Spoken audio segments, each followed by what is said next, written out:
কি বলছে? বলো রাধে রাধে। হ্যাঁ, রাতে রাতে অকো আমরা রেডি হয়ে গেছি। এই আমরা সব রেডি হয়ে গেছি। আর দেখো কি লাগছে? কুকুর কি লাগছে? কুকুর তুই কি বালতি নিয়ে যাবি নাকি? দেখো বাটা দাও। দেখো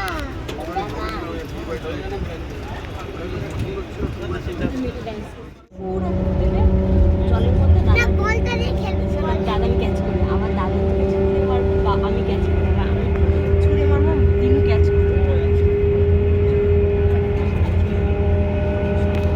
গুড মর্নিং বন্ধুরা, আবার একটা নতুন ব্লগ নিয়ে চলে আসলাম। আজকে কোথায় যাচ্ছি বলুন তো? দীঘা। আশা করব ভালো লাগবে আপনাদের, দেখতে থাকুন ব্লগটি। বাবা কিছু বলো বাবা। দিদি ভাই আর দাদি তো আচ্ছা বলে দাও রাধে রাধে। দিদি ভাই তো বাড়ি গেলে বলো কিছু বলো।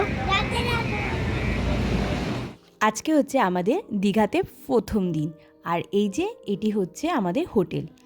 আমরা সকাল 6টার সময় বাসে উঠেছিলাম, আর আমাদের বাস থেকে আমরা নেমেছিলাম হচ্ছে 10:30 থেকে 11:15টার মধ্যে। এই হোটেলে আমরা এর আগেও ছিলাম, হোটেল নিউ সাগরপ্রিয়া। আমাদের এই রিলেটেড একটা ব্লগও রয়েছে। তখন আমি, আমার হাজব্যান্ড এবং আমার ছেলে এসেছিলো, তো আমাদের এত ভালো লেগেছে, তো আমরা আবার এসেছিলাম। এবার মা বাবাকে সাথে নিয়ে এসেছি, সাথে বোনও ছিল, এবং সেম হোটেলেই আমরা রয়েছি। আর হোটেলের আমাদের পার ডে লেগেছিল 3,000 টাকা করে, আর এটা সিফেস ছিল। আর খাওয়া দাওয়া খুবই ভালো, বাথরুমও পরিষ্কার পরিচ্ছন্ন। ওভারঅল আমার তো খুব ভালো লেগেছিলো বলেই আমি এগেইন আবার এসেছি। আর ফার্স্ট ডে এসেছি, এখানে গরম খুব একটা, মানে বেশ ভালোই গরমটা পড়ে গেছে। মানে আমাদের তো আমি এসেছি হচ্ছে 17 তারিখে, মানে 17ই ফেব্রুয়ারি, সেখানে ভালোই গরম রয়েছে। আর এই যে এখন আমরা স্নান টান করে খেতে বসে গেছি। খাবারে ছিল ভাত, ডাল, ছেলের জন্য একটা মাছ ভাজা নিয়েছিলাম, আমরা খেয়েছিলাম মাটন খেয়েছিলাম, মা বাবারা পমফ্রেট খেয়েছিল। তো খাওয়া দাওয়া মানে ওভারঅল ঠিকঠাক ছিল। মাছটা একটু প্রবলেমেটিক ছিল, মানে বেশ প্রবলেমেটিক ছিল, তো সেটা আমরা হোটেলে জানিয়েছিলাম। যাই হোক, তারপরে আমরা খাওয়া দাওয়া করার পর আমরা বেরিয়ে পড়েছি। এখন আমরা কিন্তু একটু রেস্ট নিই, একদমই বেরিয়ে পড়েছি। সবার আগে ডাবের জল খেয়ে নিয়েছি। ডাবের জল খাওয়ার পরে আমরা হাঁটছিলাম। ফার্স্টে ভেবেছিলাম আমরা মন্দির দর্শন করব, তো তখন ভাবলাম যে না, আগে মোহনাতে যাই। এই টাইমে মোহনাতে গেলে খুবই ভালো লাগবে। নানা কই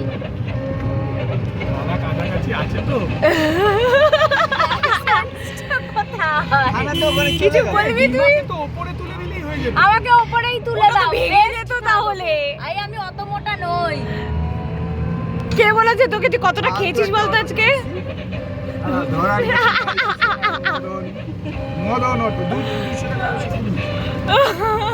আমরা কষ্ট করে যাচ্ছি। তুই কতটা কষ্ট করে আছো? অনেক কষ্ট করে যাচ্ছি। আমি অনেক কষ্ট, আমার পেছনে আমি বসেই নেই। আমার যে জায়গাটার মানুষ বসে, ওই জায়গাটা আরে ঠেললেই বা নেমে যাবে। আমরা এমনই একটা টোটো চুজ করেছিলাম, যেই টোটোটা এমনিতেই তো জায়গা খুব শর্ট ছিল, তার উপর টোটোর লাইসেন্স ছিল না। তো ওই কারণে আমাদের সবাইকে ওরকম করে বসতে হয়েছিল কিছুটা রাস্তা, তারপর আবার সব ঠিকঠাক হয়ে গেছিলো। আর এই যে ফাইনালি আমরা দীঘা মোহনাতে চলে এসেছি, খুব একটা বেশি দূরত্ব নয়। তারপর এইখানে তো এসে দেখছি মানে প্রচণ্ড পরিমাণে গন্ধ, শুটকি মাছের গন্ধ। আর এখানে না এই যে মাছ তো রয়েছে, মোহনাত মানেই তো মাছ, প্রচুর ইলিশ মাছ রয়েছে। আমরা একটু দরদামও করছিলাম, ওরা বললো যে প্যাকিং করে দেবে, এমনভাবে প্যাকিং করে দেবে আমরা আরামসে নিয়ে যেতে পারবো। তো এখানে কত কিছু রয়েছে, ইলিশ মাছ, কাঁকড়া, তারপর এই যে এখানে চিংড়ি রয়েছে, অনেক কিছুই রয়েছে দেখলাম। তো আমরা যেটা দেখছিলাম মেনলি শুটকি মাছ দেখছিলাম। এখানে প্রচুর শুটকি মাছের মানে সম্ভার ছিল যাকে বলে। বহুদিন আগে শুটকি মাছ খেতাম, সেই ছোটোবেলায়। এখন একদমই শুটকি মাছ খাই না, অ্যাকচুয়ালি বেশি মশলাপাতি সহ্য হয় না, তো সেই কারণে শুটকি মাছ খাওয়াটা টোটালি প্রায় বন্ধই করে দিয়েছি। তো সেই শুটকি মাছগুলো দেখছিলাম, ইলিশগুলো দেখে কিন্তু প্রচণ্ডই লোভ হচ্ছিল, কিন্তু ভাবছিলাম যে এখনও তো আমরা থাকবো আরেক দিন, তো যদি নষ্ট হয়ে যায়, তো সেই সাহসটা হলো না। তো যাই হোক আমরা সোজা শুটকি মাছের দোকানেই চলে আসলাম। সেখানে প্রচুর শুটকি মাছ দেখছিলাম, কত রকমের শুটকি, আমি তো এত শুটকি কোনো দিনই দেখিনি। ইলিশ শুটকি, কাচকি শুটকি, পমফ্রেট শুটকি, মানে যত রকমের মাছ হয় তত রকমেরই শুটকি হয়। আমি তো সাধারণত লোটে শুটকি খেয়েছি, আর কাচকি শুটকি একবার মনে হয় খেয়েছিলাম, আমার ঠিক মনে পড়ছে না, মানে মনে হয় খেয়েছিলাম। আর ইলিশ শুটকি দেখে আমার খুব কষ্ট হচ্ছিল, ওটা আমি খেতে পারবো না, মানে ইলিশ মাছের শুটকি আমি খেতে পারবো না, খুবই কষ্ট হবে খেতে। তো আমরা এখান থেকে 2 রকমের শুটকি নিয়ে নিয়েছি, মানে আমরা বলতে আমার বাবা মা নিয়েছে, আমি আমার হাজব্যান্ড নিইনি, কারণ আমার হাজব্যান্ড শুটকি মাছের থেকে বহু দূরে থাকে। ওইদিকে আমার ছেলে কিন্তু আমার মতোই হয়েছে, সে শুটকি মাছ রীতিমতো হাতে ধরে গন্ধ শুকছিল। যাই হোক, তো তাকে তো অবশ্যই আমি খাওয়াবো, সব কিছুই খাওয়াবো। আর এখন আমরা চলে আসছি দীঘা মোহনাতে। খুবই সুন্দর দীঘা মোহনাটা, আমি প্রথমবার আসলাম, এর আগে আমি কোনোবার আসিনি, আসা হয়ে ওঠেনি। দীঘাতে তো প্রচুরবার এসেছি, এই যে মোহনাটা। আর তারপর এখান দিয়ে যখন যাচ্ছিলাম, এখানে না একটা জায়গা খুবই খারাপ জায়গা, যেটা এই যে এখানে এত বোল্ডার ফেলে রেখেছে, এখান থেকে পাস করাটা মানে একটা বিপদ ঘটে যেতে পারে, মানে এজেড মানুষ হোক, বাচ্চা হোক বা ইয়ং মানুষ হোক, মানে যে কোনো মানুষের একটা বড় বিপদ ঘটে যেতে পারে। তো এই জায়গাটা খুবই মানে বাজে একটা। যাই হোক, আমরা তো প্রথমবার তো আনন্দে চলে এসেছি, কিন্তু যাওয়ার সময় বেশ প্রবলেম হয়েছিল জায়গাটা দিয়ে। তারপর এখানে কিছুটা ফটো সেশন করে নিলাম, আর বেশ সূর্য অস্ত যাচ্ছিল, খুবই ভালো লাগছিল, কিন্তু খুব একটা বেশিক্ষণ ছিলাম না এখানে। মোটামুটি অনেকক্ষণই সব ফটো তুলে আমরা বেরিয়ে পড়েছি। আর ওখান থেকে শুটকি মাছও কিনছিলাম, তো ওখানে আমাদের বেশ টাইম লেগেছিল। টোটোওয়ালা যিনি ছিলেন তিনি তো আমাদেরকে পুরো পাগল করে দিয়েছে যে তাড়াতাড়ি আসার জন্য। তো একটা জায়গায় গেলে একটু তো টাইম লাগবে না, তো অবশ্যই ওদেরও একটা ব্যাপার আছে যে যত তাড়াতাড়ি বেরোতে পারবে নতুন মানে প্যাসেঞ্জার নিতে পারবে। তো আমরা এখানে একটু খেলে নিয়েছিলাম। এই বীজটাতে না প্রচুর কাঁকড়া ছিল, লাল কাঁকড়া পুরো ভর্তি ছিল, গুড়ি গুড়ি ছোট্ট কাঁকড়া। তো এখানে আমরা কিছুক্ষণ খেলে নিলাম, খেলাধুলোর পর আমরা বেরিয়ে গেলাম। আমাদের তো বারবার করে কল আসছে যে তাড়াতাড়ি আসুন। যাই হোক, তারপরে আমরা সোজা চলে গেলাম জগন্নাথ মন্দিরে। এখানে আমাদেরকে নামিয়ে দিল টোটো, আর এখানে আমাদের 200 টাকার মতো নিয়েছিল নিউ দীঘা থেকে মোহনা অবধি, আবার ব্যাক করেছিলাম। তারপর এখানে আমরা জুতো রাখলাম। এখানে জুতো, ব্যাগ এগুলো রাখার জন্য কোনো রকমের পয়সা লাগে না। তারপর আমরা ভেতরে ঢুকে গেলাম। সেলফি স্টিকটা কিন্তু আমাদের অ্যালাউ করেনি, ভেতরে ফোন অ্যালাউ করে কিন্তু সেলফি স্টিক অ্যালাউ করেনি, তো ওটা আমাদের রেখে আসতে হয়েছিল। আর এখান থেকে ভোগ নিয়ে নিলাম, ভোগটা খেতে বেশ ভালোই ছিল, আমার তো বেশ ভালোই লাগলো। তারপর ভোগ খাওয়ার পরে আমরা এখান থেকে আবার চলে গেলাম ভেতরের দিকে। ভেতরের মন্দিরে তো কোনো রকম ক্যামেরা অ্যালাউ করে না, তো ওই কারণে আমরা তো কোনো রকম ফটো বা কিছুই ভিডিও করতে পারিনি। খুবই সুন্দর মন্দিরটা, খুবই ভালো লেগেছে, আমার তো বেশ ভালো লেগেছে। এবং অনেক মানে কত একর যেন, মানে আই থিঙ্ক 14 একর না বেশ এরকমই সামথিং, আমি হয়তো ভুল বলছি। তো এরকমই বেশ অনেকটা জায়গা নিয়ে এই জায়গাটা মানে মন্দিরটা তৈরি হয়েছিল, বেশ ভালো। আমার মনে হয় আরেকটু টাইম নিয়ে করলে মনে হয় আরও ভালো হতো। কিছু জায়গা এখন দেখছি যে একটু ফেটে যাচ্ছে, এখন যদি এরকম ফেটে যায় তো মানে পরবর্তীকালে খুব বেশি দিন টেকসই হবে না। তো কিন্তু দেখতে সত্যিই ভালো লাগছে, মানে অপূর্ব হয়েছে কাজ, মানে এতটা সুন্দর হয়ে গেছে নিউ দীঘা, মানে দীঘা এত সুন্দর হয়ে গেছে, আমার তো বেশ ভালো লেগেছে। তারপর আমরা ভেতরে গেলাম সবাই মিলে। আমার ছেলে যেহেতু এখানে আর ওকে ধরা হচ্ছে না, নিজে একা হাঁটতে পারছে, তো তার তো সেই আনন্দ। এরপর রাত হয়ে গেছিলো, আমরা আর তেমন ভিডিও করিনি। এটি হচ্ছে নেক্সট ডে। আমরা একটু সকালবেলা ঘুম থেকে উঠে আমরা একটু বেরিয়ে পড়েছি। এখানে একটু চা বিস্কুট খেলাম সমুদ্রের ধারে বসে। তারপর আমরা ব্রেকফাস্ট করেছি, ব্রেকফাস্ট করে আমরা সবাই মিলে বেরিয়ে পড়েছি। আর আমরা অনেকটা বেশ হেঁটেছিলাম, অনেকটা অবধি ঝাউ বাগান ছিল, সেখানেও গিয়েছিলাম, বেশ ভাল লেগেছে। আর এবার আমরা স্নানটা করিনি, কারণ যখন স্নানের যে টাইমটা, সেই টাইমটাতে আমরা মানে সাইট সিনগুলো করেছিলাম, আর বাকি টাইম তো জোয়ার চলে এসেছিলো বলে স্নানটা করা হয়নি। ব্রেকফাস্ট করে আমরা এখন সবাই মিলে স্নান টান করে বেরিয়ে পড়লাম হচ্ছে আমাদের নেক্সট ডেস্টিনেশানে। এটা কিন্তু দীঘার সেকেন্ড ডেতে।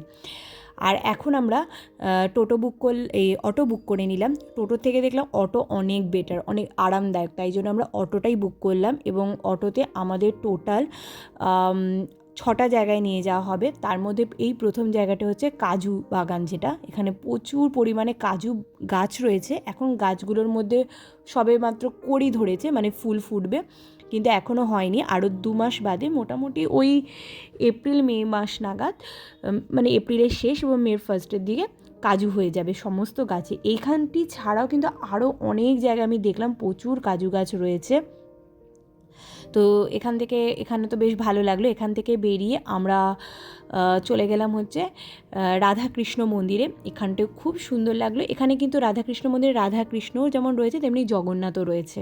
তো ভেতরটি কিন্তু অপূর্ব সুন্দর রইলো। আমরা এখানে কিছুক্ষণ বেশ টাইম স্পেন্ড করেছিলাম, ভেতরে একটু বসেও ছিলাম।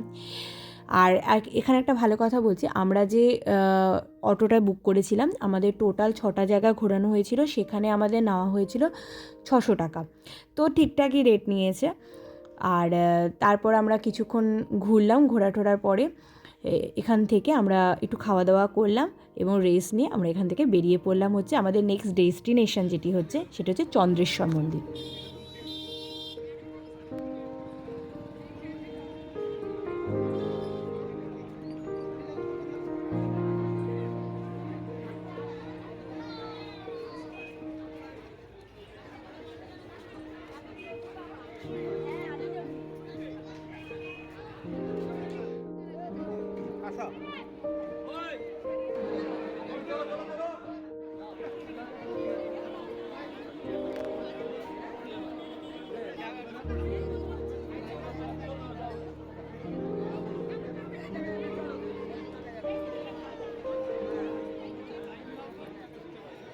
চন্দ্রেশ্বর মন্দিরে গিয়ে কিন্তু আমরা ঠাকুর দর্শন করতে পারিনি, কারণ এতটাই পরিমাণে ভিড় ছিল। তো আমরা দর্শন করতে পারিনি, প্রচণ্ড পরিমাণে আমরা প্রত্যেকে হাঁপিয়ে গিয়েছিলাম। এবার আমরা সবাই এখানে বসে আগে সবাই ভালোভাবে ডাবের জলটা খেয়ে নিলাম। আর এই জায়গাটি হচ্ছে তালসারি। এখন মানে তালসারিতে হচ্ছে যখন জোয়ার চলে সেই সময় তো নৌকো করে একটা দ্বীপে নিয়ে যাওয়া হয়। সামনেই দ্বীপটি, 5 মিনিট যেতে লাগে, 5 মিনিট আসতে লাগে। এবং তারপর যখন ওই ভাটা হয়ে যায় তখন হচ্ছে বাইক রাইডিং চলে। আমি বিয়ের পর আমার হাজব্যান্ডের সঙ্গে এইখানেই এসেছিলাম, সেই সময় এই তালসারিতে আমরা বাইক রাইডিং করেছিলাম, দারুণ মজা হয়েছিল। আর বাইকে 200 টাকা করে নেওয়া হয়। আর এখানে আমরা এখন বোটিং করব সবাই মিলে। বোটিংয়ে পার হেড 100 টাকা করে নেওয়া হয়েছিল। যেতে 5 মিনিটের একটু বেশি লাগে, আসতে 5 মিনিটের মতনই লাগে, মানে যাওয়ার সময় একটু ঘুরিয়ে নিয়ে যায়, আর 5 মিনিটের মতোই লাগে। আর 2টোর পর এখানে ভাটা চলে আসে, তো তারপর তো আর বোটিং হয় না। তো এইটি আমার পুরো ট্যুরের মধ্যে সবচেয়ে মানে উপভোগ্য বিষয়, যেটা বলে না, ব্যাপক লেগেছিল। আমি রীতিমতো উপভোগ করেছিলাম। ওই যে দূরে দেখা যাচ্ছে দ্বীপটি, ওইখানটাতে আমরা গেলাম। তো খুব মজা লেগেছিল। আমার ছেলে প্রথম দিকে বলছিল যাব না, তারপর সে এত মজা পেয়েছে সেকেন্ডবার সে মানে নামতেই চাইছিল না। যাই হোক, এখানটি সত্যি কথা বলতে দ্বীপে কিন্তু সেরকম কিছুই নেই, ফাঁকা একদমই, কিন্তু বেশ ভালো লাগছিলো। এই যে বোটিং করে যে একটা দ্বীপে গেলাম, ঠিক আন্দামানের ফিলিংস হয়েছিল। তোমরা যারা আন্দামান গিয়েছো তারা জানো, বেশ একটা বোটিং করে যখন একটা দ্বীপে যায় একটা আলাদাই ফিলিংস হয়, ওরকম একটা বলতে পারো ছোটোখাটো ফিলিংস টাইপের হয়েছে। তো তারপরে আমরা এখানে অনেকক্ষণ, মানে এখানে আমাদের টাইমিং দেওয়া হয়েছিল 20 মিনিট, মানে এই জায়গাটার মধ্যে আমরা 20 মিনিট থাকতে পারবো। তো দেখতে দেখতেই টাইম কেটে গেছে। আমরা প্রচুর ভিডিও করেছি, রিলস করেছি, সেই রিলসগুলো আমরা পোস্টও করেছি ইউটিউবে, তোমরা দেখে নিও, ভালো লাগবে আশা করি। তারপর আমাদেরকে ডাকা হচ্ছিল যে চলে আসার জন্য, 20 মিনিটস হয়ে গেছিলো। তো আমরা তারপরে চলে আসলাম। তারপর আমরা এখান থেকে আস্তে আস্তে হাঁটা শুরু করলাম, কারণ আমাদেরকে ডাকছিল। এরপর যদি নৌকোটা চলে যায়, মানে বোটটা যদি চলে যায়, তারপর আর কিছু পাবো না, তো সেটা একটু ভয় লাগছিল। তো আমরা সবাই তাড়াতাড়ি করে হাঁটা চলে গেছি। দেখুন আমাদের পেছনে কিন্তু কেউ নেই, আমরাই একমাত্র রয়েছি। গিয়ে দেখলাম মোটামুটি একটাই বোট আর দাঁড়িয়ে রয়েছে। তো তারপরে আমরা ওখান থেকে চলে গেলাম হচ্ছে উদয়পুর বিচে। উদয়পুর বিচটা ছিল আমাদের লাস্ট ডেস্টিনেশন আমাদের পুরো ট্যুরে এবারের মতো।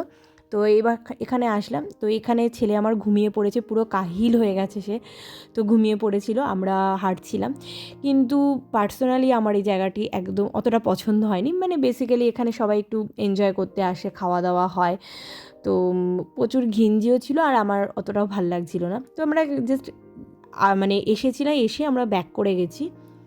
আমরা এখানে বেশিক্ষণ ছিলাম না, ছেলেটাও যেহেতু ঘুমিয়ে পড়েছিল, তো সবারই খিদেও পেয়ে গেছে, তো আমরা এখান থেকে ব্যাক করে এসেছি। এখানে আমাদের বলছিল যে 200 টাকা দিয়ে এখানে বাইক রাইডিং হয়, কিন্তু তখন এতটাই গরম ছিল, ভালোও লাগছিল না। তো এখানেই আমাদের আজকের মতো ট্যুরটা শেষ হলো। এবার খাওয়া দাওয়ার পর্ব। এখানে নিমন্ত্রণ হোটেল অ্যান্ড রেস্টুরেন্টে আমরা খাবার দাবার খেতে আসলাম। আমরা এই হোটেলে যখন খেলাম, মোটামুটি খাবার দাবার খারাপ না, ভালোই বলবো, অ্যাভারেজ, মানে বিশাল কিছু না। তারপর খাওয়া দাওয়া করলাম, আর প্রচণ্ড পরিমাণে খিদে পেয়েছিল। ডাল, আলু ভাজা, একটা স্যালাড ছিল, ইঁচড়ের তরকারি ছিল, তারপর একটা মিক্স সবজি ছিল, মিক্স সবজিটা খুবই ভালো ছিল, ডিম তো 2টো করে দেয়, তার সাথে চাটনি, পাঁপড়, ভালো খাবার। তবে হ্যাঁ, বিশাল কিছু টেস্ট বলবো না, মোটামুটি ভালোই ছিল, খাওয়ার মতো। খাওয়া দাওয়ার পর বিকেলবেলাটা একটু বিচে ঘুরলাম, আর এইভাবেই দিনটি শেষ হয়ে গেল। পরের দিন তো সকাল সকাল বাসে উঠে পড়লাম। তো যাই হোক, দীঘা ট্যুরটা এবার খুব ভালো কেটেছে ফ্যামিলির সাথে। আর দীঘা একদম অন্যরকম হয়ে গেছে, আগের মতো নেই। এখন একরকম সৌন্দর্য, আগে আরেক রকম সৌন্দর্য ছিল। সব মিলিয়ে খুব ভালোভাবে কাটালাম। আমাদের ব্লগটি কেমন লাগলো অবশ্যই কমেন্ট করে জানাবেন, আর ভালো লাগলে চ্যানেলটিকে লাইক করতে ভুলবেন না, শেয়ার করবেন, আর অবশ্যই কমেন্ট করবেন। কিন্তু আপনাদের কমেন্ট, আপনাদের মতামত অবশ্যই আমাদের চ্যানেলের জন্য ভীষণভাবে প্রয়োজন। চলুন আজকের মতো এখানেই টাটা।